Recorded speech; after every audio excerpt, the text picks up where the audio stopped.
Amin. Haleluya. Berkat-berkatnya selalu ditambahkan kepada kita secara rohani, baik secara juga roh jasmani, dan kita merasakan hadiratnya Tuhan pada waktu yang sejuk ini. Benar bahwa Roh Kudus selalu memberikan kesejukan bagi hati kita dan kerinduan di dalam pikiran kita sudah ditempatkan sebelum dasar dunia ada, dan jiwa kita sudah dipilih sebelum dasar dunia ada. Haleluya. Itulah sebabnya Tuhan melihat hati, pikiran dan jiwa, di mana ketiganya itu ya dikerjakan oleh tubuh kita ini. Roh juga merindukan akan kebenaran, karena roh kita yang diberikan Kristus bagi kita sebelum kita berada di muka bumi. Haleluya. Itulah sebabnya sudah dipredestinasikan, sudah ditentukan bahwa kitalah mempelai wanita sebagai laskar-laskar Kristus untuk mengerjakan sebuah tugas yang dipercayakan oleh Kristus bagi kita mempelai wanita.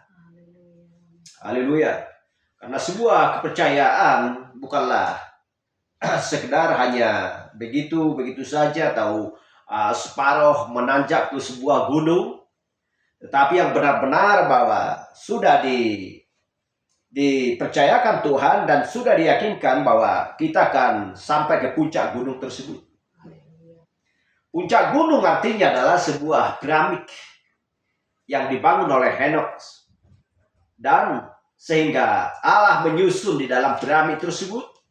Kita adalah sebuah gambaran piramid yang dimana tersusun di dalam hati kita, di dalam palungan kita ini, dari iman sampai kasih akan saudara-saudara.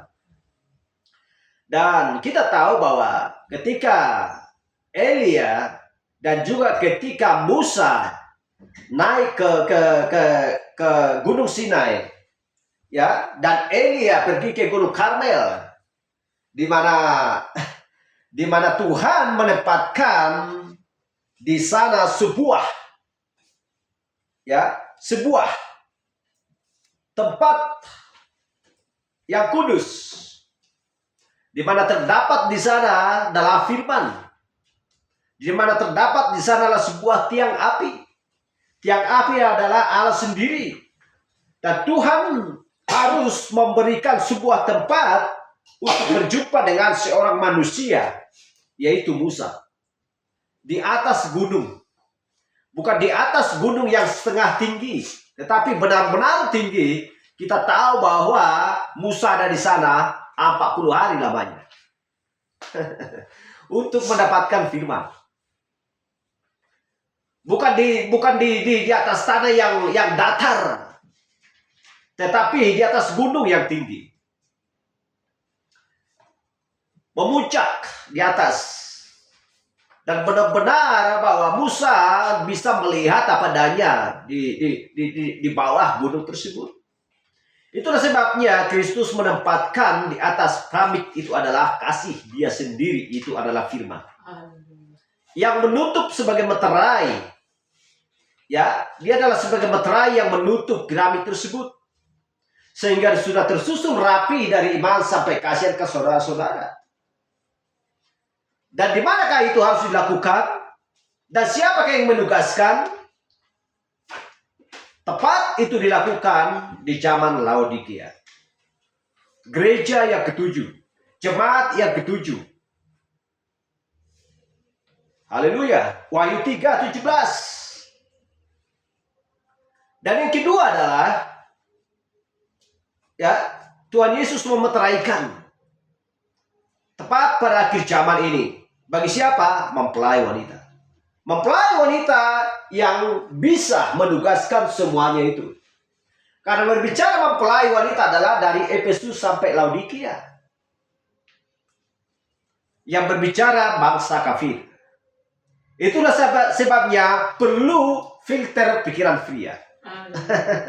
Haleluya. Cara berpikir harus logika. logikanya secara rohani, bukan logikanya secara dunia. Karena logikanya secara dunia itu dia akan bisa berjumpa dengan secara logikanya secara firman. Dan di balik pikiran manusia, ya, di balik pikiran manusia ada sesuatu yang tersembunyi. Di balik tirai waktu, di balik pikiran manusia yang tidak pernah bisa dapat dipikirkan oleh manusia. Kalau pikiran manusia hanya tinggal merakit atau membuat sebuah jet untuk pergi ke bulan sana, ke astro sana. Tetapi Tuhan mempersiapkan kereta kuda bagi Elia. Haleluya. Untuk sebagai alat transportasinya ke atas sana. Bisa jumpa nggak kepikiran manusia? Nggak logika. Dan itulah sebabnya manusia yang sedang di luar firman pada zaman ini mempelai wanita di luar logika mereka. Di luar nalar mereka. Gak masuk di akal mereka. Kenapa? Karena berbicara bagi dunia mempelai wanita adalah perempuan. Tetapi bagi mempelai wanita adalah perempuan adalah gereja. Haleluya. Bukan perempuan secara jasmani. Itulah sebabnya Rasul Paulus mempertunangkan kita sebagai mempelai wanita bagi mempelai pria kita, yaitu Yesus Kristus. Kita sangat memahami dan mengerti akan hal itu. Kenapa? Karena memang kita berada di dalam posisinya firman pada zaman ini. Haleluya. Tetapi di luar daripada firman pada zamannya, maka mereka tidak akan bisa bergerak untuk menyeberang Sungai Yordan. Kalau memang Israel tidak mau mengikuti firman pada zamannya dan mengoleskan darah itu di ambang pintu, maka mereka tidak akan lolos menyeberangi Sungai Yordan. Dan bagaimanapun caranya mereka, dan mengingat hal-hal apa yang diajarkan oleh Fir'aun kepada mereka, tidak akan bisa membawa modal itu, pengajaran itu, keahlian itu dari Mesir untuk membawa ke mereka sampai ke tanah perjanjian. Gak ada jalannya itu. Tetapi karena mereka mau menerima pesan firman pada zaman mereka, itulah membawa mereka sehingga sampai ke tanah perjanjian. Hal yang sama dengan mempelai wanita orang percaya di zaman ini. Bila mau keluar daripada sistem Laodikia, karena ada pesan terang di waktu senja di zaman ini, untuk dihidangkan Tuhan, untuk membawa kita sampai ke tanah perjanjian, maka tentunya semua orang percaya yang mau bertindak segera di zaman ini, mereka akan sampai ke tanah perjanjian. Tetapi orang yang tidak mau mendengarkan dan tidak mau menikmati itu dengan segar, karena ini adalah zaman Raja Wali, tepat pada waktunya mereka akan gagal. Bukan masalah ketika dia sudah meninggal, membuat sepanjang 1 kilometer bunga, papan bunga, dan menaikkan bendera setengah tiang dan menghormati secara kematiannya, secara tradisi dan secara adat dan lain sebagainya.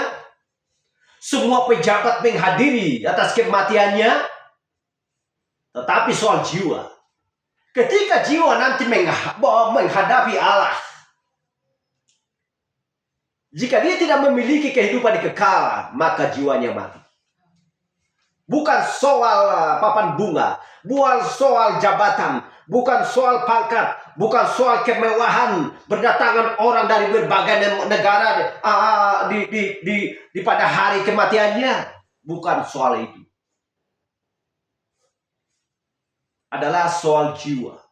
Ketika jiwanya berhadapan nanti suatu saat dengan Allah, ketika sudah sampai kepada penghakiman, apa yang dia jawab?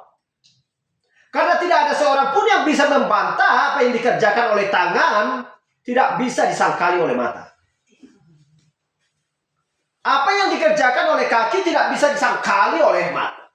Karena mata lah yang melihat. Kaki aja, tangan aja tidak bisa disangkali oleh kaki. Orang satu tubuh kok. Tangan yang mencuri. Ya, mata yang melihat. Apakah tangan itu bisa berbohong? Ketika sudah mata melihat, tidak ada jalannya. Secara individu, Tuhan memelihara segala makhluk yang hidup di muka bumi dan segala isinya. Apakah Tuhan tidak mampu apa yang sedang dilakukan oleh orang-orang yang jahat yang berada di muka bumi ini, di dunia ini? Tuhan memelihara, Tuhan melihat semuanya. Dan harus mempertanggungjawabkan masing-masing apa yang sedang mereka lakukan. Baik, mari kita buka kitab kita.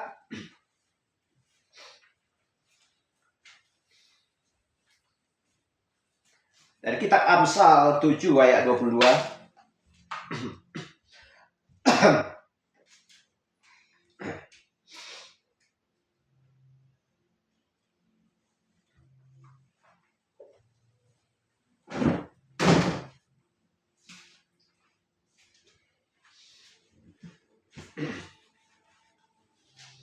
Amsal 7 ayat 22, demikian firman Tuhan. Maka tiba-tiba orang muda itu mengikuti dia seperti lembu yang dibawa ke penjagalan. Dan seperti orang bodoh yang terbelenggu untuk dihukum. Kita loncat ayat 27. Rumahnya adalah jalan ke dunia orang mati yang menurun ke ruangan-ruangan maut. Matius 5:28. Tetapi aku berkata kepadamu, setiap orang yang memandang perempuan serta menginginkannya sudah berzina dengan dia di dalam hatinya. Seolah-olah tidak ada hubungan Matius 5:28 ke kitab Amsal 7:22 dan 27. Jadi kalau sudah jelas tertulis Amsal 7 ayat 22 dan 27 ini berbicara tentang, dan juga Matius 5 ayat 28 ini berbicara tentang filter pikiran pria. Filter pikiran pria. Dan kita tahu apakah arti filter, dan kita tahu apakah arti pikiran, dan kita tahu apakah arti pria. Dan ini tidak menunjuk kepada perempuan. Filter pikiran perempuan bukan seperti itu, tetapi pria. Karena kita tahu bahwa filter adalah, contohnya seperti filter rokok, adalah penyaring yang terpasang di ujung. Ya, di ujung batang rokok itu. Untuk mengurangi kadar tar. Kita sudah bahas tentang bagaimana tentang tar minggu kemarin. Haleluya. Mari kita berdoa. Terima kasih Tuhan Yesus, kami sudah membaca Tuhan akan firman-Mu untuk kami bahas pada waktu indah ini Tuhan. Pikiran dan hati kami Tuhan tidak akan mampu mengartikan semuanya ini tanpa pewahyuan yang Kuberikan bagi kami Tuhan. Lewat pengertian Tuhan, supaya benar-benar kami menjadi matang untuk mengerti dan apa tujuan firman-Mu di akhir zaman ini. Dan di sinilah Tuhan dapat kami mengerti, karena firman-Mu yang dulu terselubung Kau singkapkan, Kau bukakan di akhir zaman. Bagi mempelai wanita-Mu Tuhan yang sudah Kau tentukan, Kau pilih Tuhan sebelum dasar dunia. Di sinilah terang di waktu senja Tuhan, di mana ketujuh perjalanan zaman gereja itu selalu bergegas dari Efesus sampai Laodikia. Selalu berjalan sampai kepada di mana terbitnya matahari Tuhan. Karena di sanalah terdapat terang benderang. Di sanalah Tuhan dapat kehidupan yang kekal. Di mana Engkau berada Tuhan, kami pun berada. Karena demikianlah firman-Mu Tuhan. domba-dombaku mendengar suara. Itulah sebabnya Tuhan kami mendengarkan suaramu, di mana Engkau memanggil. Ketujuh guru itu memperdengarkan suaranya. Dan kami pun Tuhan menyaut. Dan benar-benar menyatu antara anak dan bapa. Mempelai wanita dengan mempelai pria. Terima kasih Tuhan Yesus. Roh Kudus-Mu pada waktu yang indah ini mengurapi setiap kepala dan telinga kami. Dan membuka hati kami Tuhan. Supaya benar-benar minyak, roti masuk ke dalam palungan hati kami. Di mana seorang janda sahabat Tuhan hanya memiliki sedikit minyak dan roti. Dan itulah sebabnya Engkau mengisi. Di mana minyak itu dan roti itu tidak akan berkesudahan. Engkau sendirilah roti bagi hidup kami dan minyak bagi jiwa kami. Terima kasih Yesus. Kami serahkan tubuh roh dan jiwa kami ke dalam tangan Tuhan. Biarlah Engkau Tuhan memberkati Tuhan anak-anakku, istriku yang sedang membawa alunan musik doa dan juga anak yang sedang live Tuhan. Engkau berkati. Terima kasih Yesus. Kami berdoa di dalam nama Tuhan Yesus Kristus selamat kami. Amin. Silakan duduk. Dan sepertinya pembahasan kita ini melalui firman. Bukan berarti buatan sendiri. Teks atau subjek. Filter pikiran pria. Itulah sebabnya Tuhan hanya menempatkan satu periuk. Tetapi Tuhan memberitahukan bahwa periuk itu dipakai untuk memasak nasi. Dan barang siapa yang mau menerima pesan pada zamannya, mereka akan mendapatkan pewahyuan. Dan tahu caranya bagaimana untuk memakai periuk ini. Dengan bagus dan dengan baik.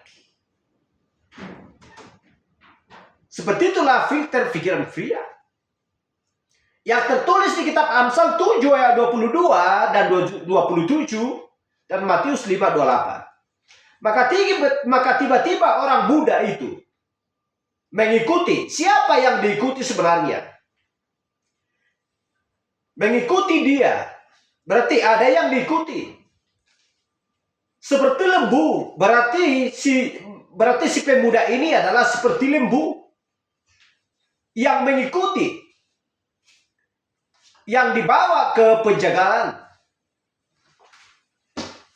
Seorang pemuda ini mengikuti seperti lembu untuk dibawa ke penjagalan. Ke pembantaian, kepada kematian. Kenapa? Karena tidak ada di dalam pikirannya filter pikiran pria. Kalau ada di dalam pikirannya filter pikiran pria, maka dia tidak akan mengikuti seperti lembu untuk kepada pembantaian atau ke penjagalan. Itu yang dimaksudkan di sini. Dan seperti orang bodoh. Siapa orang bodoh? Orang bodoh tidak akan bisa mewarisi kerajaan yang kekal. Yang terbelenggu untuk dihukum. Kenapa dihukum? Karena dia tidak memiliki filter pikiran pria. Tidak menyaring. Tidak ada saringan di dalam pikirannya. Tahu nggak kita bahwa filter ini adalah firman? Jika ada filter di dalam pikiran kita, jika ada firman di dalam pikiran kita, jika ada Yesus di dalam pikiran kita, maka kita akan berkata, tunggu dulu.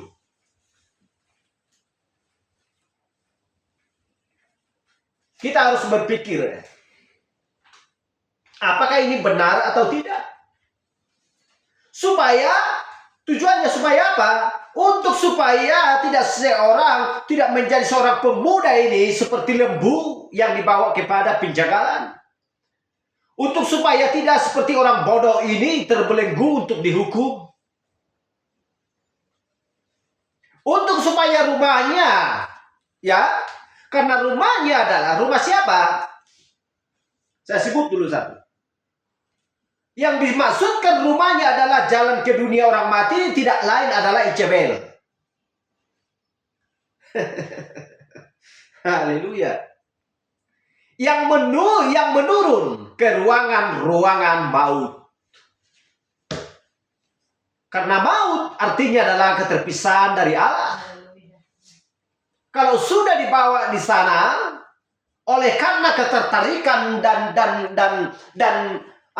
dan keindahan akan dunia ini, sehingga penipu pun ya mau dituruti,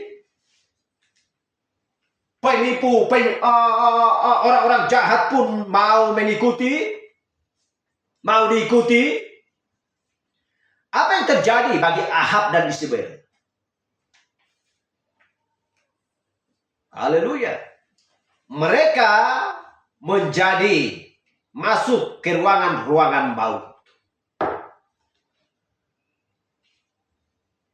Karena dialah yang membawa kepada rumahnya. Dan rumah orang-orang jahat seperti Ahab dan Isabel tidak akan pernah berdekatan pun kepada rumahnya Tuhan. Tahu nggak? Kita melihat ketika Israel di Mesir, Tuhan memisahkan, mereka menempatkan orang-orang Israel di tanah Gosen. Jauh di sana, bukan dekat kepada istana Firaun. Haleluya. Dan kalau memang hanya Firaun penguasa di tanah Mesir, di istana tersebut, kalau hanya dia seorang penguasa, maka tidak akan ada kehidupan. Maka tidak akan ada orang yang benar di tanah Gosen. Tetapi raja kedua pada waktu itu adalah Yusuf. Tujuan Tuhan apa? Hanya untuk menyelamatkan bangsanya. Bukankah dunia ini berbicara tentang Mesir? Tetapi kita lihat ada dua di muka bumi. Orang percaya dan juga orang tidak percaya. Haleluya.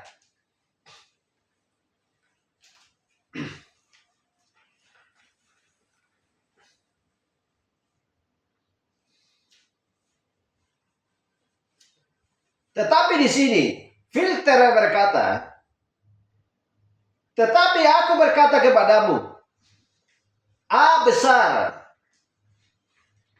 Saya katakan tadi filter adalah firman.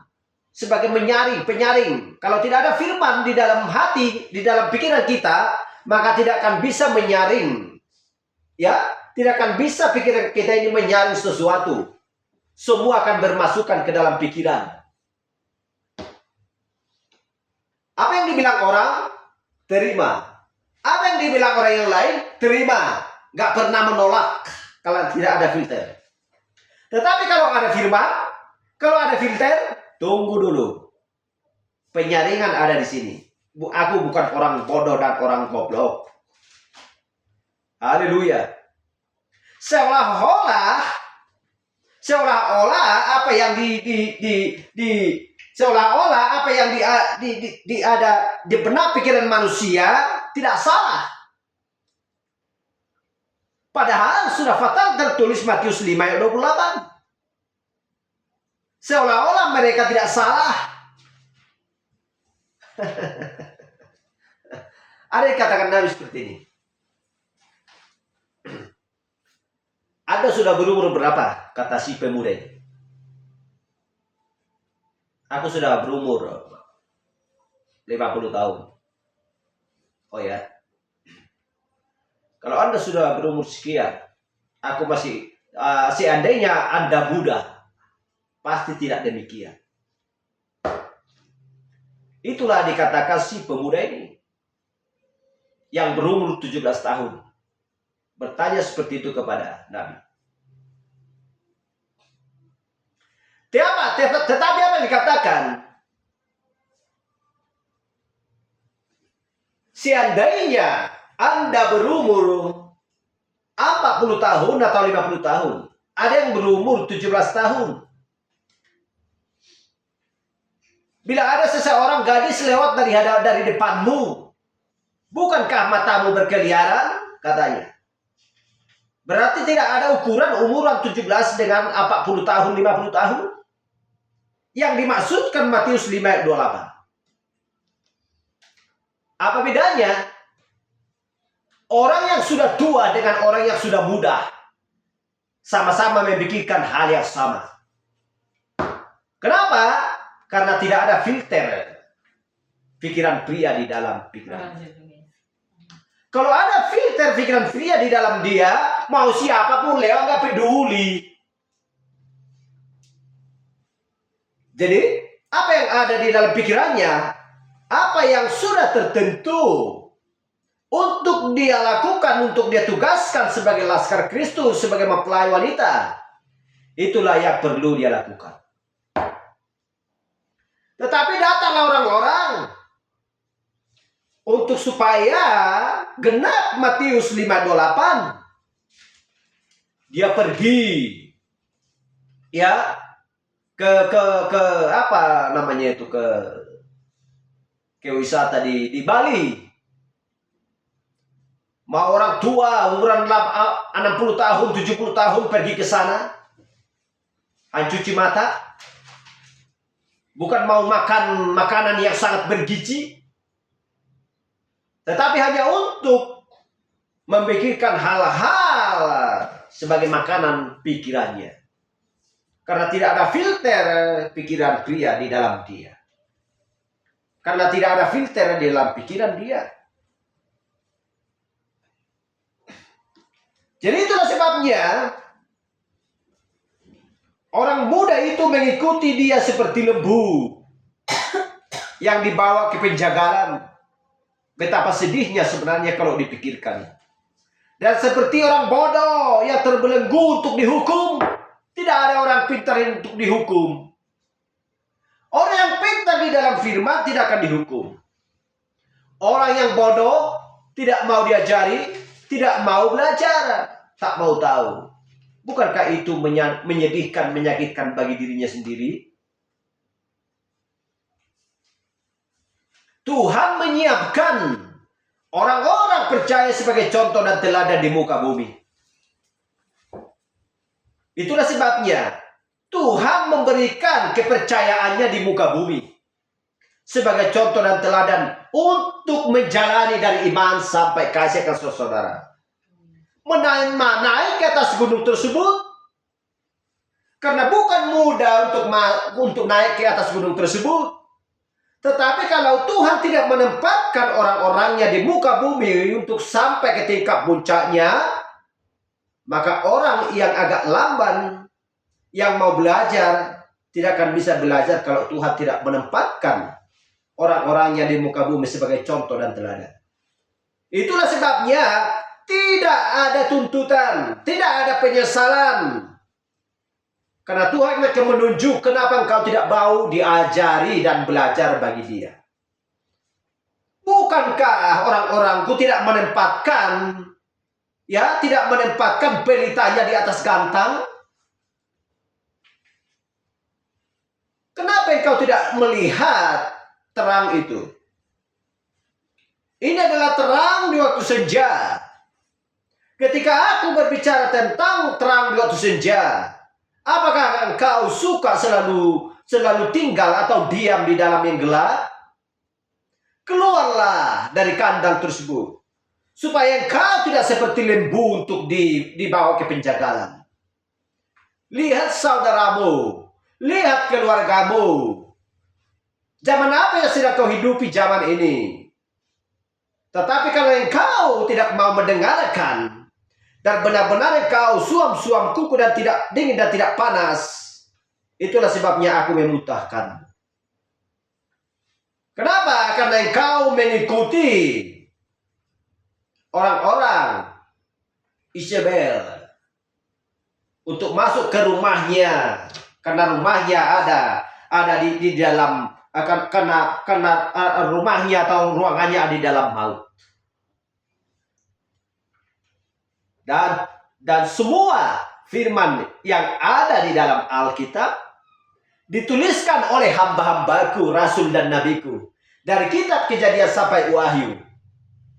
Kenapa kau baca? Kenapa nggak kau pelajari? Nggak ada tuntutan ketika Yesus Kristus datang nanti kedua kalinya. Nggak ada alasan yang lain. Haleluya.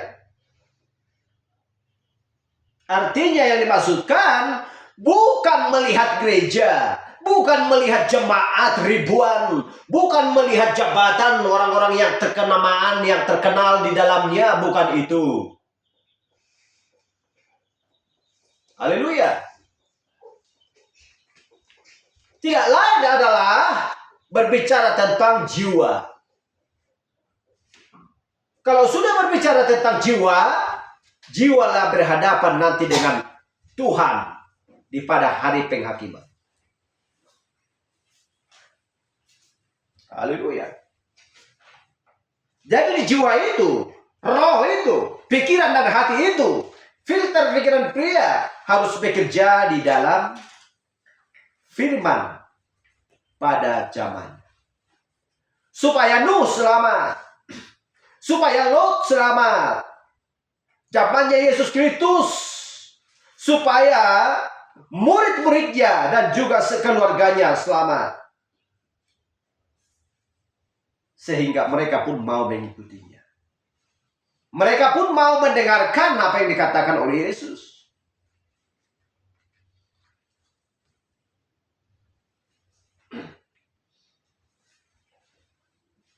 Haleluya.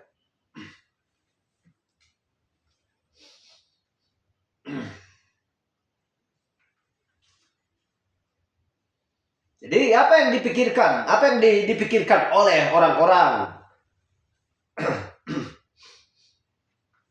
penyesat, orang-orang yang menipu, ya, dia persis seperti ular atau seekor ular, meliuk-liuk seperti ular. Siapa yang pernah melihat ular begitu lurus terus jalan? Pasti dia meliuk-liuk. Tertidur pun juga meliuk-liuk. Bertingkah lakulah seperti ular, membatu seperti ular. Itulah sebabnya menjauhlah darinya. Karena seperti itulah pikirannya.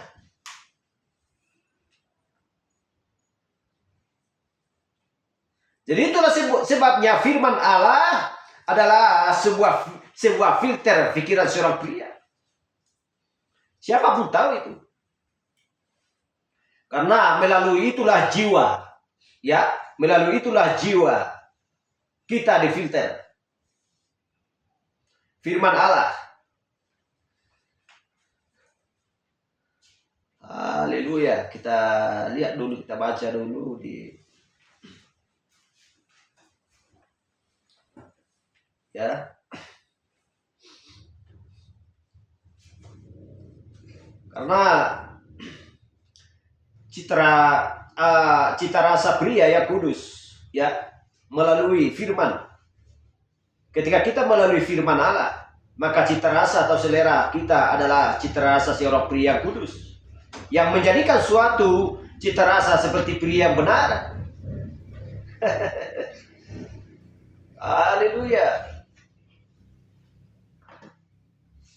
Tetapi ada filter dua macam, filter dunia, filter Allah. Cita rasa ada dua, cita rasa dunia, cita rasa firman.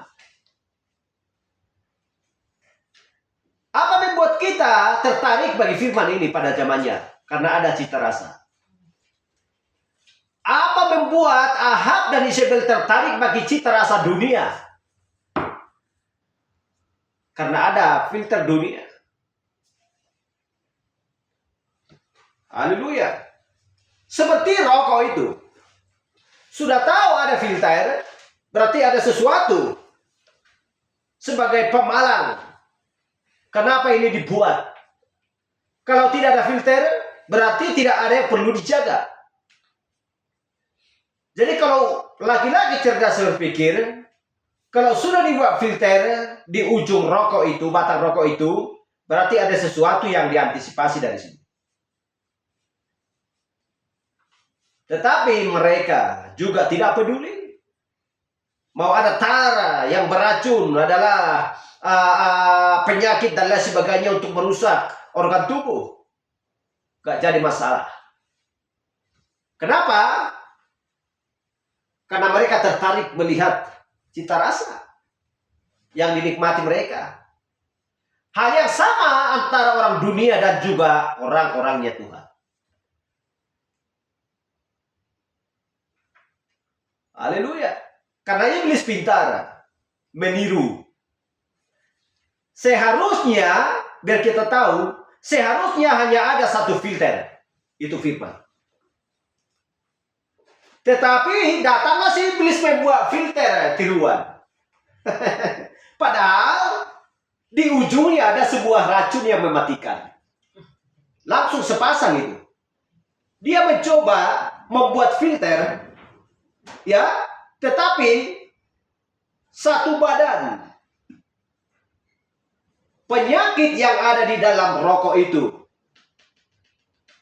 tetapi ada di sebuah suatu, seolah-olah itu baik dan bagus, seolah-olah nikotinnya nggak dihirup sampai ke tubuhnya, sehingga merusak organ tubuhnya. Dibuatlah filter, seolah-olah perbuatannya itu adalah baik. Itulah sebabnya serigala berbulu domba. Haleluya. Ketika Yesus mau menaburkan benih yang baik, lalu di belakangnya datanglah setan, iblis, untuk menaburkan benih yang jahat. Filter yang baik dan filter yang jahat itu adalah filter peniruan. Haleluya. Supaya dikatakan, oh mereka kan ada filternya kan, nikotinnya nggak mungkin masuk ke tubuh kita. Dia kan pintar, dipuja-puja, dibangga-banggakan, disanjung-sanjung dan lain sebagainya. Padahal tidak sadar mereka bahwa mereka sama seperti lembu dibawa ke penjagalan, dibawa ke rumah-rumah, ke dalam di mana mereka akan berada di dalam maut. Haleluya.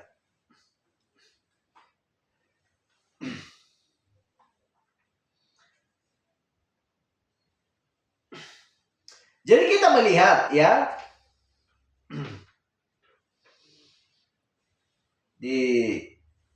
kita lihat dulu di Bilangan 19 ayat 9.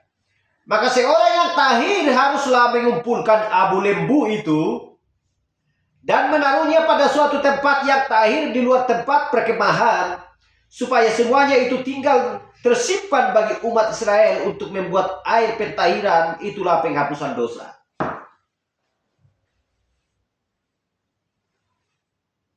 Ini harus dicatat. Maka seorang yang tahir, ya, haruslah mengumpulkan abu lembu. Abu lembu itu dan menaruhnya pada suatu tempat yang tahir. Apakah artinya tahir? Tahir adalah suci, bersih. Itulah arti tahir.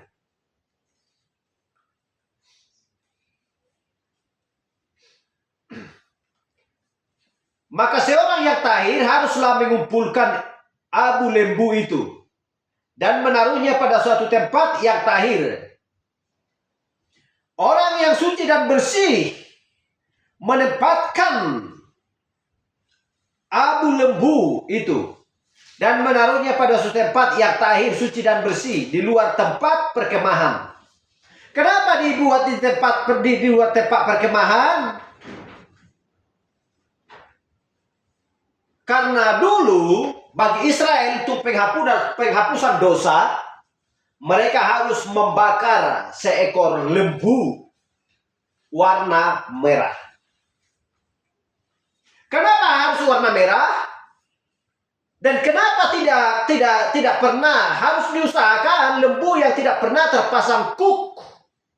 di lehernya, di pundaknya, di tekuknya. Haleluya. Dan kenapa harus lembu merah? Karena itulah perintah Tuhan. Hanya lembu merah yang tidak pernah terpasang kuk di tekuknya. Itulah dibakar. Kukunya, tubuhnya, semua. Tanpa ada yang dikurangi dari lembu tersebut. Dibakarlah itu. Setelah dibakar, disimpanlah itu. Siapa yang menyimpan adalah, siapa yang menyimpan? Seorang yang tahir. Kemana disimpan? Ke tempat sumber yang tahir, yang suci, yang kudus, yang bersih. Itu yang dimaksudkan. Lalu setelah itu disimpan, di sebuah tempat yang tahir, di luar perkemahan. Ketika Israel melakukan kesalahan dan dosa, maka diambillah ini lalu dipercik kepada orangnya untuk pengampunan, penghapusan dosa mereka. Kenapa harus lembu merah? Karena artinya merah atau kemerahan adalah hasilnya adalah bersih atau putih. Sekalipun dosamu merah seperti kermiji, tetapi aku akan menyucikannya sama seperti salju dan kapas. Jadi arti merah atau kemerahan adalah hasilnya adalah putih, bersih. Itulah yang dipercikkan dengan 7 kali. Dipercikkan bagi orang yang melakukan kesalahan dan dosa. Untuk supaya dosanya dibersihkan. Kesalahannya dibersihkan. Kenapa 7 kali? Juga perlambang bagi ketujuh zaman gereja. Untuk supaya setiap zaman gereja dari Efesus sampai Laodikia, Tuhan mau membersihkan kesalahan dan dosa mereka. Apakah semua yang ada di zaman gereja tersebut? Bukan. Tetapi orang-orangnya Tuhan yang sedang berjuang untuk melakukan kebenaran di ketujuh zaman gereja tersebut. Di zaman-zaman gereja tersebut. Seperti di zaman Laodikia. Hanya orang yang mau mendengarkan, menerima, dan bertindak. Sebagai pilihan Tuhan. Orang-orangnya Tuhan untuk memperjuangkan, meraih, mempertahankan firman. Bahwa tidak ada alasan yang lain yang bisa menyelamatkan orang lain selain daripada firman Yesus Kristus. Maka mereka dipercik. Haleluya.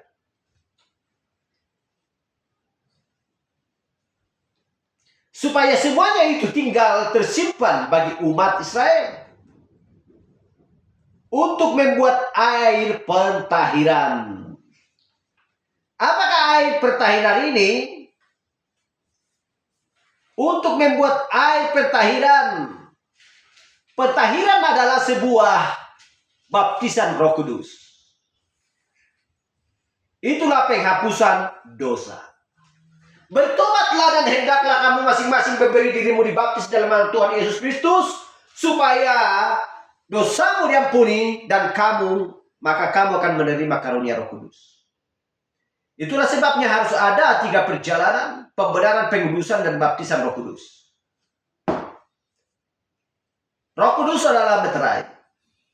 Sudah dibenarkan, dibersihkan. Harus dibersihkan terlebih dahulu.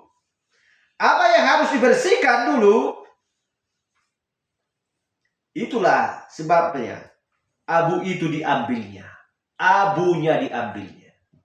Setelah bersih, tidak ada lagi kotoran, tidak ada lagi kuku, tidak ada lagi hal yang lain.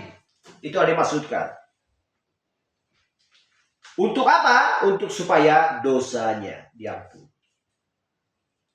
untuk supaya dosanya dia dibersihkan. Itulah penghapusan dosa. Haleluya.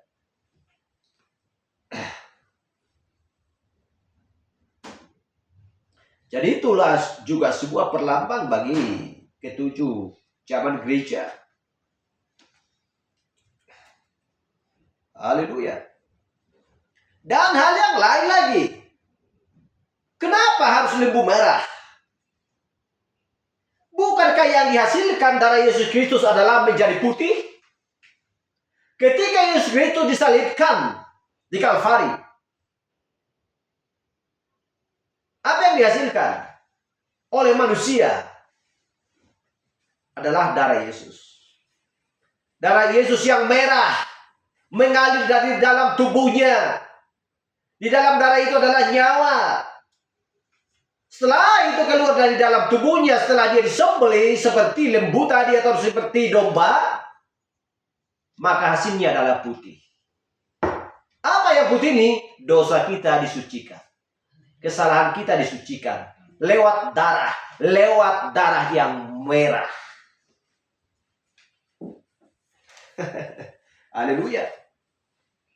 Siapa yang tahu ini? Hanya mempelai wanita yang tahu. Di luar sana nggak ada yang tahu ini. Udah kenakan aja lah, tafsirkan aja lah, nggak jadi masalah. Tetapi bagi kita yang memiliki minyak, mempelai wanita yang bijaksana, tidak akan bisa ditipu oleh dunia. Itulah sebabnya selalu baru, artinya selalu ada kabar gembira. Haleluya. Haleluya. Dore.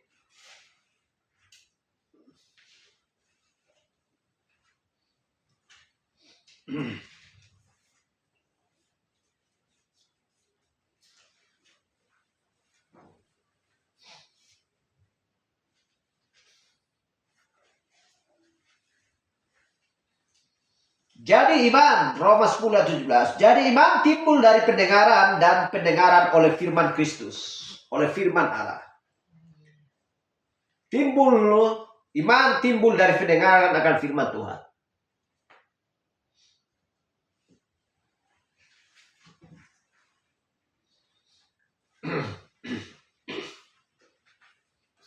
Dari sanalah terbentuk mulai iman. Yang mau mendengarkan lewat kerinduan hatinya. Bukan untuk hanya mendengar-dengar saja. Karena banyak orang yang mau mendengar tetapi hatinya tidak merindukan.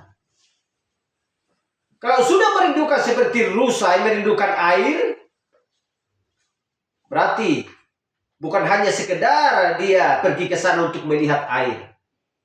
Tetapi benar-benar rusa itu mau menikmati air tersebut. Mengembalikan rasa dahaganya. Ya, rasa capeknya, rasa hausnya. Ketika dia dikejar harimau. Ketika dia dikejar serigala. Dia capek berlari. Apakah dia merindukan makanan ketika dia sudah capek dikejar serigala? Tidak. Apakah dia merindukan di mana tempat yang bisa bersembunyi dan aman? Tidak. Dia berusaha untuk mendapatkan air. Karena tidak ada yang lain untuk mengembalikan rasa capeknya. Ya. Selain daripada air. Wanita Samaria sudah capek dibodoh-bodohi oleh dunia. Tetapi ada di dalam jiwanya untuk merindukan air. Untuk mengembalikan semuanya. Ya, mengembalikan semuanya. Artinya dikembalikan adalah dipulihkan, itu dimaksudkan. Untuk memulihkan hati dan pikirannya. Apa yang sedang dulu dikerjakan. Sehingga dia merindukan air. Pulihlah dia kembali. Haleluya. Glory.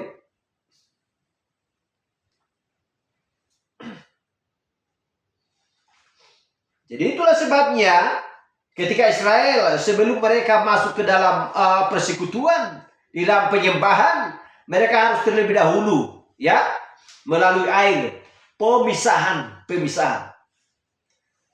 melalui air pemisahan, karena air adalah pembenaran. Karena pembenaran adalah iman timbul dari pendengaran firman Tuhan.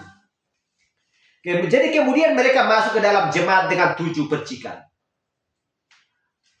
Masuk ke dalam jemaat dengan 7 percikan. Saya sudah katakan tadi bahwa ke-7 percikan adalah ketujuan gereja. Percik, ya. Jadi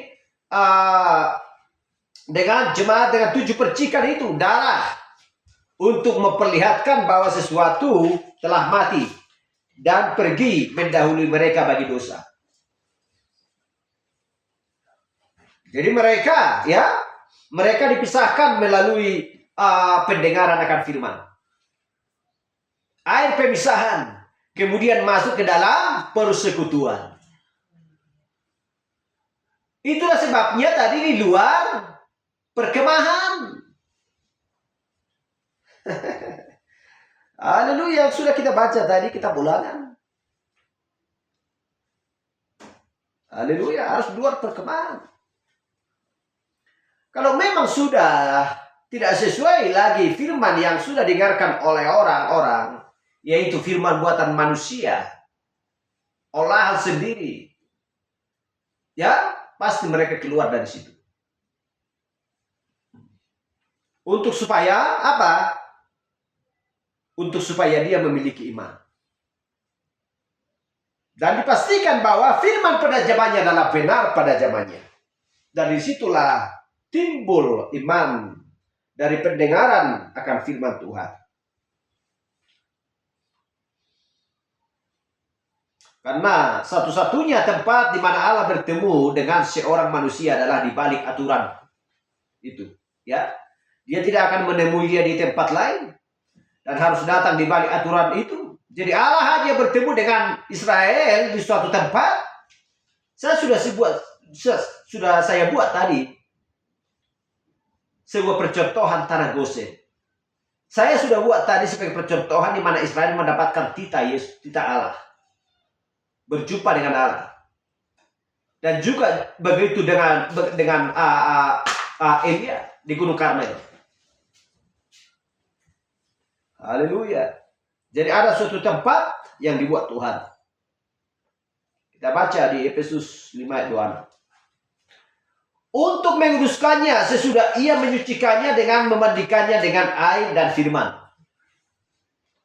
Berarti yang pertama adalah air, dengan air. Memandikannya dengan air dan firman. Setelah itu baru menyucikannya. Sesudah menyucikannya, baru menguduskannya. Ya, dengan jelas dibuat di Efesus 5 ayat 26. Untuk menguduskannya, sesudah ia menyucikan. Sesudah ia menyucikan, baru dikuduskan. Dan juga dengan memandikannya dengan air firman. Kadang-kadang kalau membaca, tapi kan pertama di sini untuk menguduskannya pertama. Tetapi yang dibuatnya sesudah ia menyucikannya. Berarti yang pertama adalah menyucikan. Terlebih dahulu harus disucikan dan dimandikannya dengan air dan firman, baru dikuduskannya. Jadi cara membaca pun harus kita memahami. Haleluya.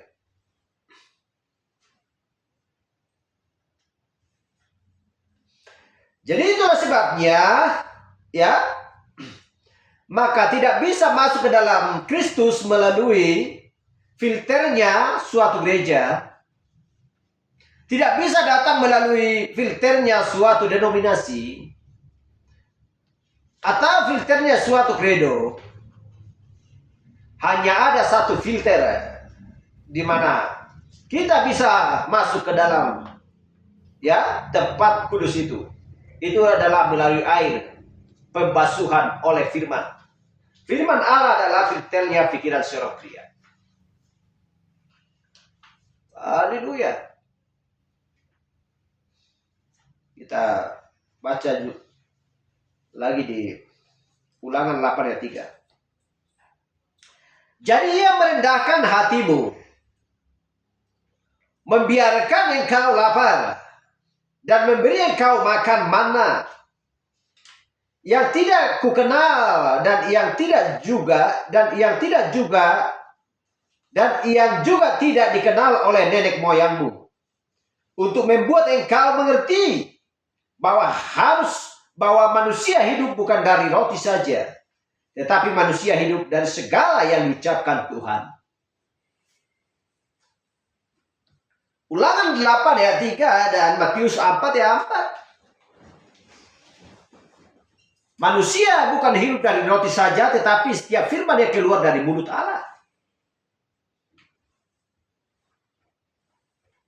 Itulah yang diucapkan oleh Yesus.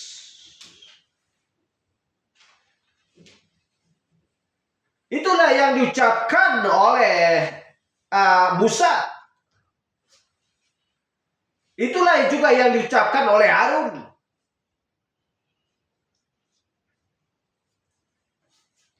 Itulah sebabnya berulang-ulang dijelaskan, ditangkaskan di kitab Ulangan.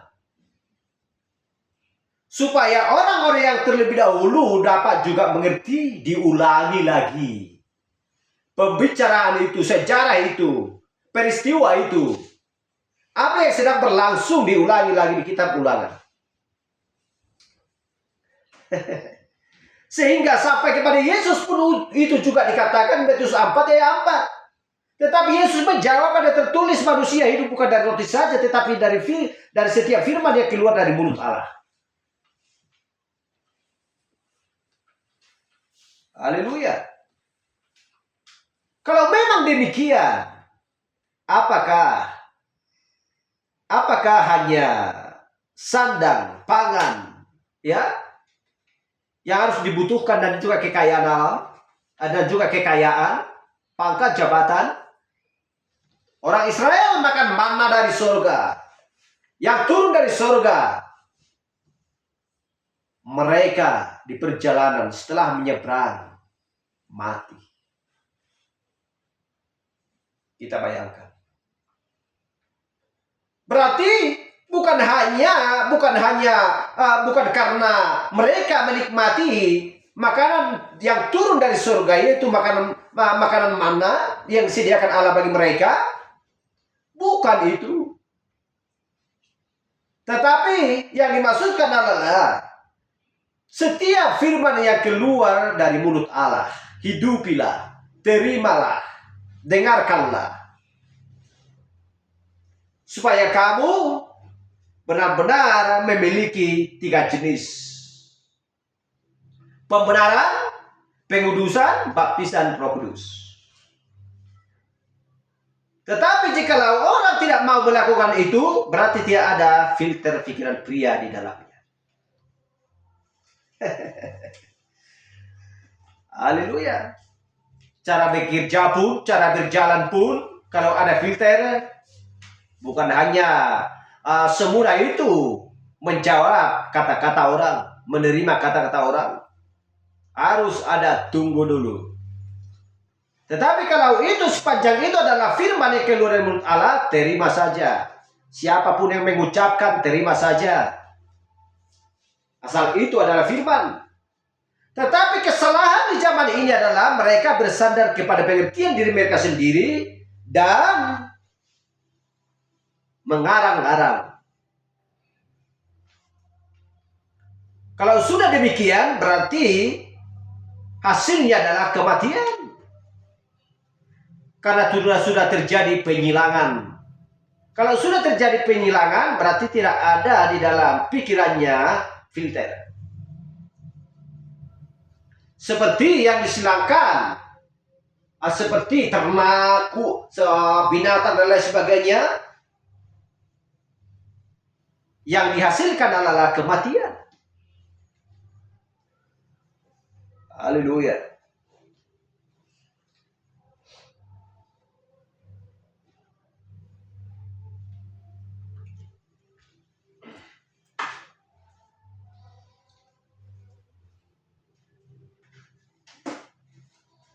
Sudah terangkat tadi ya. Haleluya. Bagaimana tentang kehidupan manusia di muka bumi, bukan kekayaan, kemauan, dan lain sebagainya, tetapi soal jiwa yang berhadapan dengan Allah.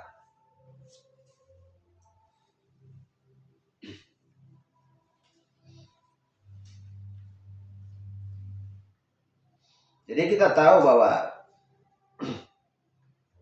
memberikan suatu cita rasa serofilia yang benar. Sebab itulah yang sedang dicarinya. Mencari suatu untuk membersihkan dirinya. Karena firman Allah adalah sebuah filter pikiran filia. Jadi itulah mau menjadikan cita rasa seorang filia yang benar. Dan itu adalah kebenaran. Memfilter semua dosa ketidakpercayaan. Tidak ada lagi ketidakpercayaan ketika kita datang melalui filter, ya, orang-orang datang melalui filter. Karena itu adalah cita rasa seorang percaya sejati. Kita lihat dulu di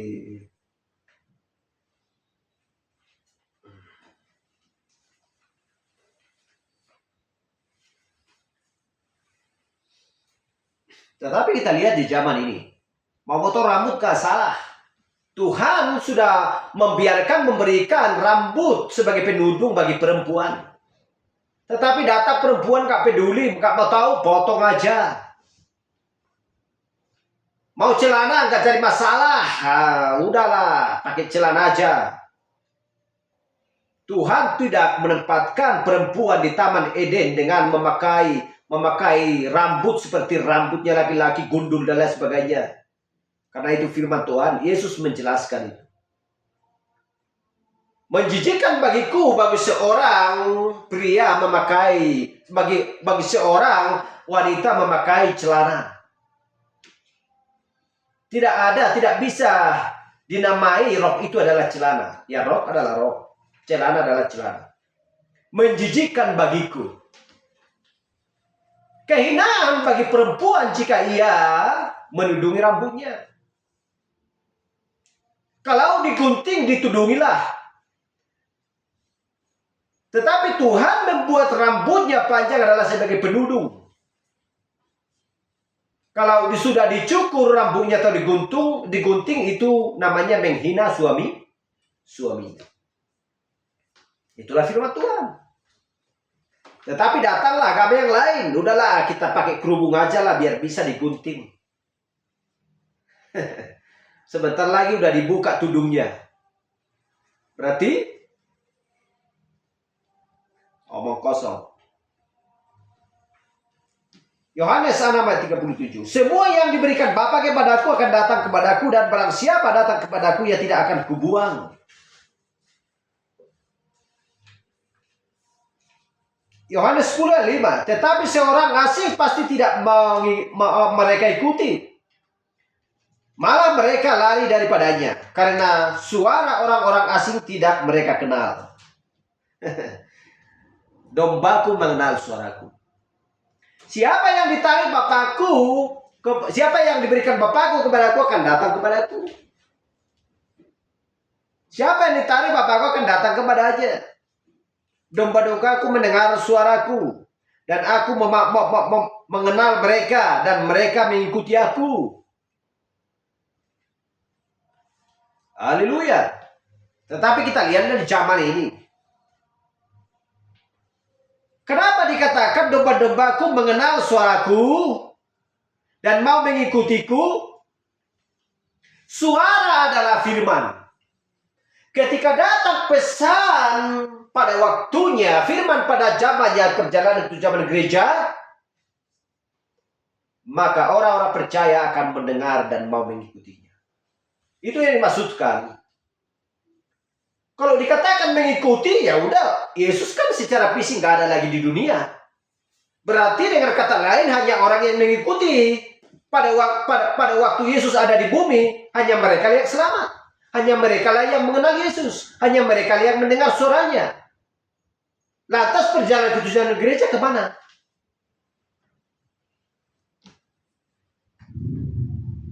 Tapi adalah yang bilang, karena arti jika dikatakan sampai sekarang mengikuti itu sesat. Karena tidak bisa dikatakan mengikuti Yesus. Kalau tidak bisa mengikuti firman, berarti tidak ada lagi dari Efesus sampai Laodikia sekarang satu orang pun yang terselamatkan. Kalau tidak mengikuti firman. Karena firman adalah Yesus. Arti mengikuti adalah bukan berarti hanya di zaman Yesus secara fisik. Kalau hanya di zaman itu hanya mereka yang selamat. Karena domba-dombaku mendengar suaraku. Tetapi arti mengikuti firman adalah mengikuti firman, apa kata firman Tuhan dari Efesus sampai Laodikia. Apa yang dikatakan udahlah ikuti aja. Demikian firman Tuhan, ikuti aja. Yang jelas, pastikan bahwa itu adalah zaman tepat pada waktunya. Bukan zaman Efesus, bukan zaman Pergamus Tiatira. Gak bekerja. Haleluya. Karena utusan pun ketujuh zaman gereja, Tuhan tidak akan menempatkan membuat di sana sehingga Yohanes pun pergi ke atas untuk melihat, ya, dan ditunjukkan apa yang sedang terjadi di atas sana. Dan juga dia mendapatkan penglihatan di Pulau Patmos. Dan tertulis juga di kitab Wahyu bagaimana tentang ketujuh zaman gereja, bagaimana tentang ketujuh bintang. Ketujuh kaki dian tersebut. Jadi itu bukan sebuah gambaran, bukan sebuah kata-kata dongeng. Bukan itu. Berbicara tentang ketujuh kaki dian, ketujuh bintang, berarti harus ada ketujuh zaman gereja. Kalau memang kita selalu berada di dalam di zamannya pengajaran Martin Luther, berarti kita harus berada tetap, ya, kita harus berada tetap di zamannya Sardis. Berarti bintang tidak akan dibuat lagi di kitab Wahyu. Ketujuh bintang, ketujuh kaki dian. Udahlah dibuat aja lah kelima kaki dian, kelima bintang. Kalau memang hanya Martin Luther yang harus diikuti dan didengarkan pengajarannya sampai saat ini. Karena Martin Luther adalah utusan yang kelima. Tetapi kita lihat sekarang, orang-orang jukul, bodoh, selalu mendengarkan apa yang diajarkan oleh Martin Luther. Karena mereka tidak mengerti ketujuh kaki dian dan ketujuh bintang. Mudah saja, karena firman Tuhan sederhana. Bagi orang yang merindukan dan mau mendapatkan, menerima pewahyuan daripada Kristus. Haleluya. Jadi seolah-olah nggak punya ayah, hanya punya kakek. Nggak ada manusia di bumi ini lahir tanpa punya ayah. Udahlah kata kakek aja lah kita dengar. Dulu kan apa yang dikatakan oleh kakek kita, nggak perlu kita dengar apa kata ayah. Nggak menuruti, ya, nggak terima akan perjalanan hidupnya.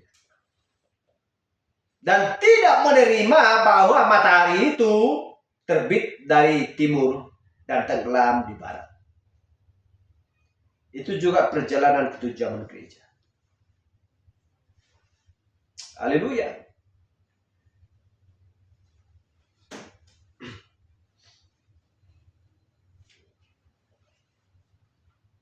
Jadi itulah sebabnya domba-dombaku mendengar suaraku dan aku mengenal mereka dan mereka mengikuti aku. Sampai ke mana ini? Perjalanan ke zaman gereja. Haleluya. Siapakah domba-domba? Domba-domba ada sampai saat ini, sampai Yesus Kristus datang kedua kalinya. Jadi kalau tidak ada domba-domba ini, kalau memang domba-domba ini berada di zamannya Yesus Kristus, berarti nggak ada lagi domba-domba sampai saat ini. Kalau tidak ada domba-domba, berarti firman Tuhan tidak berlaku lagi sampai saat ini. Arti domba adalah mengikuti tuannya. Itulah sebabnya kita mengikuti apa kata firman. Tetapi orang goblok tidak akan mengerti apakah arti Yohanes 6 ayat 37, Yohanes 10 ayat 27, Yohanes 10 ayat 5. Gak mengerti. Maka mereka pun tidak mengikuti dan tidak mau mendengarkan apa kata mengikuti domba ini, mendengar suara domba ini. Itulah sebabnya mereka tidak mau mengikuti apa kata firman pada zaman ini. Lantas apa yang terjadi? Sehingga mereka termasuklah seorang pemuda tadi.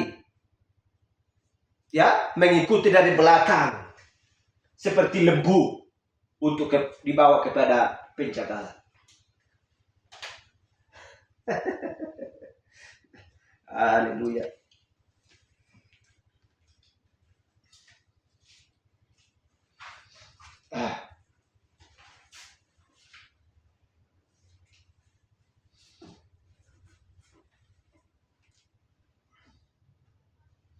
Jadi itulah sebabnya banyak anggota-anggota gereja meninggalkan sebuah filter denominasi supaya mereka bisa memiliki keinginan mereka sendiri dan tetap dikelompokkan sebagai orang-orang yang religius.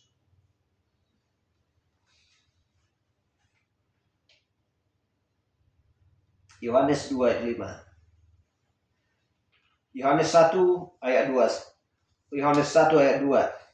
1 Yohanes 2 ayat 15. Janganlah kamu mengasihi dunia dan apa yang ada di dalamnya. Jikalau orang mengasihi dunia, maka kasih akan Bapa tidak ada di dalam orang itu. Janganlah kamu mengasihi dunia dan apa yang ada di dalamnya. Apa yang ada di dalam dunia? Dunia apa yang harus dikasihi?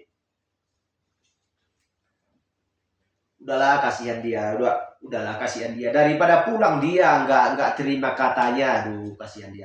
Terima aja lah perkataannya. Udahlah pergi aja lah, pokoknya beribadah aja lah besok ke sana. Kan nggak salah kok, nggak salah pakai celana ke gereja, nggak masalah potong rambut. Daripada capek-capek dia udah bolak-balik, dia kasihani aja lah dia. Akhirnya terima. Karena ada ditawarkan sesuatu dari dunia ini. Haleluya. Bukankah manusia tidak tahu bahwa Allah menciptakan langit dan bumi dan segala isinya? Itu adalah sebuah ciptaan yang harus dikasihi, yang harus ditaati, yang harus didengarkan adalah si pencipta. Karena si pencipta ini adalah kekal. Dunia ini adalah berakhir. Tiba saatnya dunia ini akan berakhir. Untuk apa dia kasih yang tidak memiliki kekalan? Gak perlu. Haleluya. Karena dunia berbicara dengan manusia. Itu yang dimaksudkan. Bukan tanah. Bukan makanan. Bukan tumbuh-tumbuhan, tanam-tanaman, bukan itu yang dimaksudkan. Manusia. Kalau dia adalah orang bodoh, kalau dia adalah penyembah berhala, kalau dia adalah tidak mau takut akan Tuhan, ngapain dia kasih? Gak perlu. Jadi, kenapa dikatakan kasihi musuh? Ya jadilah terang dan jadilah contoh dan garam. Jangan celakai dia sesuai dengan perbuatanmu, tetapi jadilah terang dan garam. Jadilah contoh sebagai teladan ya bagi keluarga saudara dimanapun kita berada. Itu yang perlu. Siapa tahu nanti orang-orang yang lain sadar rupanya yang dilakukan itu adalah benar. Haleluya. Itulah cara dengan mengasihi orang. Jangan mencelakakan dengan cara perbuatan yang tidak sesuai dengan firman Tuhan.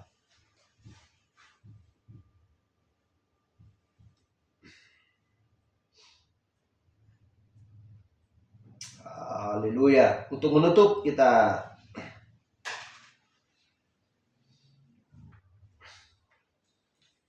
ya.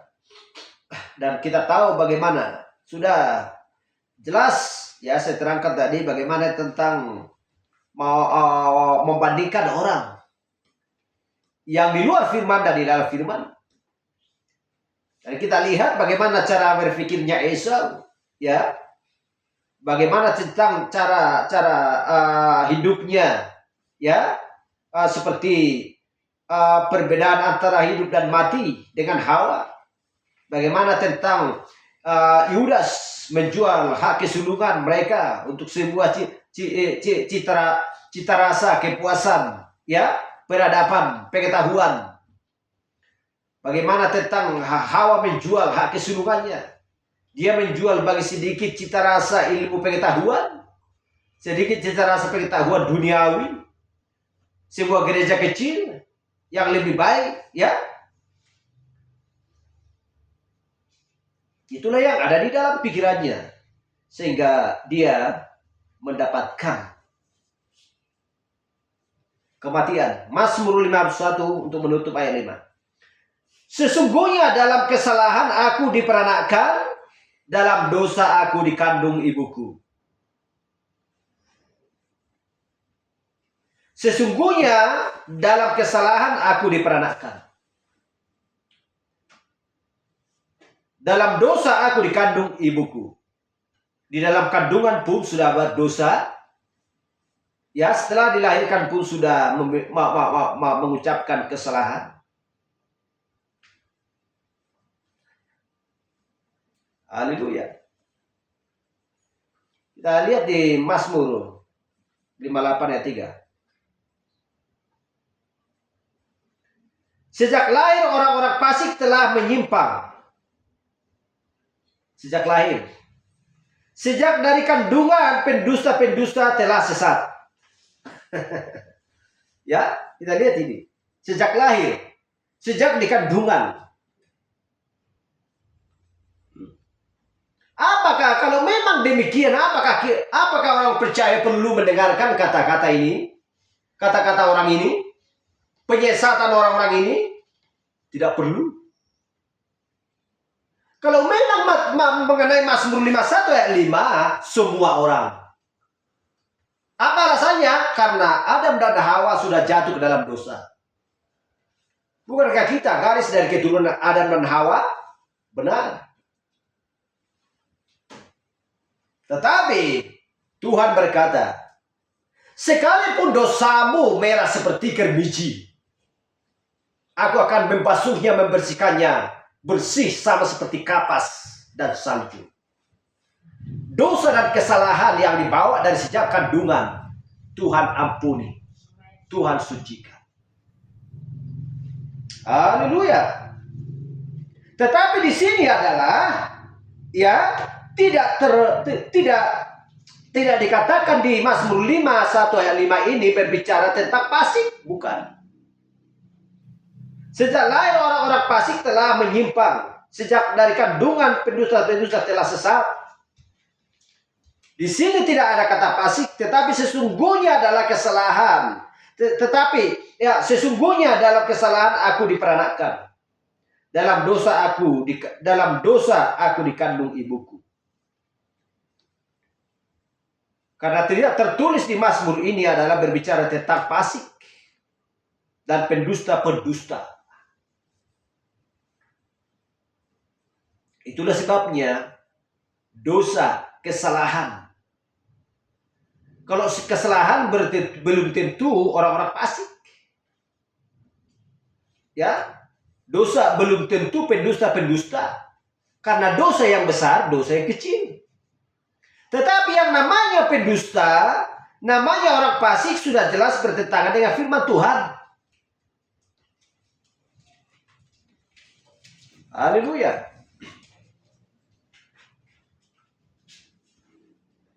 Jadi dosa adalah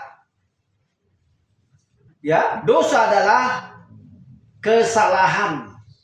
Dosa adalah ada seperti ini. Seperti Lot jelas memiliki dosa. Ya, kita lihat. Seperti juga siapa namanya?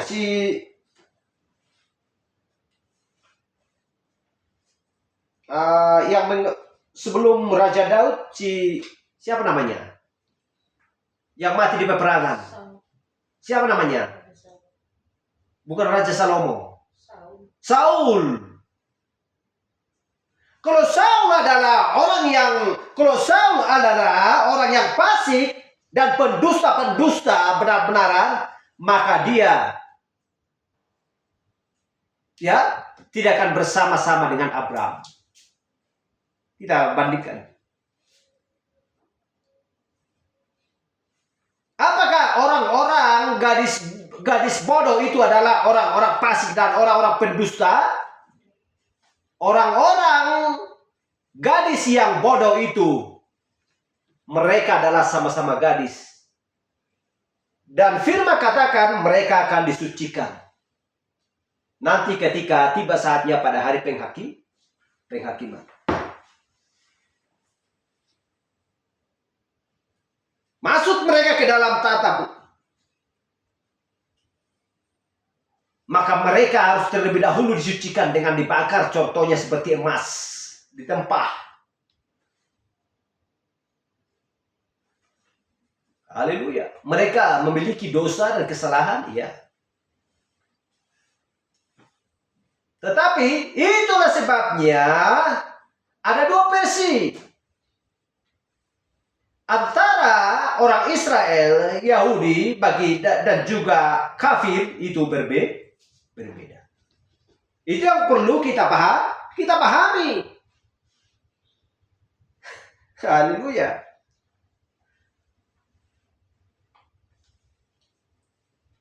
Apa perbedaannya? Orang-orang Israel sampai saat ini tidak pernah mengakui Yesus. Apakah mereka orang-orang fasik? Apakah orang-orang mereka adalah orang-orang berdosa? Masa nggak diakui sampai saat ini Yesus Kristus sebagai juru selamat? Tetapi ada saatnya, waktunya, bahwa Yesus harus memiliki waktu yang sudah ditentukan sesuai dengan firman Tuhan. Ketika dia nanti akan menghakimi dunia, di sanalah dia berjumpa dengan orang-orang Israel, orang-orang Yahudi yang sudah dimateraikan dengan 144.000. Itu kata kuncinya. Tetapi bagi bangsa kafir tidak ada seperti itu. Orang yang tidak mau mendengarkan, menerima apa yang dikatakan oleh Yesus binasa. Itulah perbedaannya. Haleluya.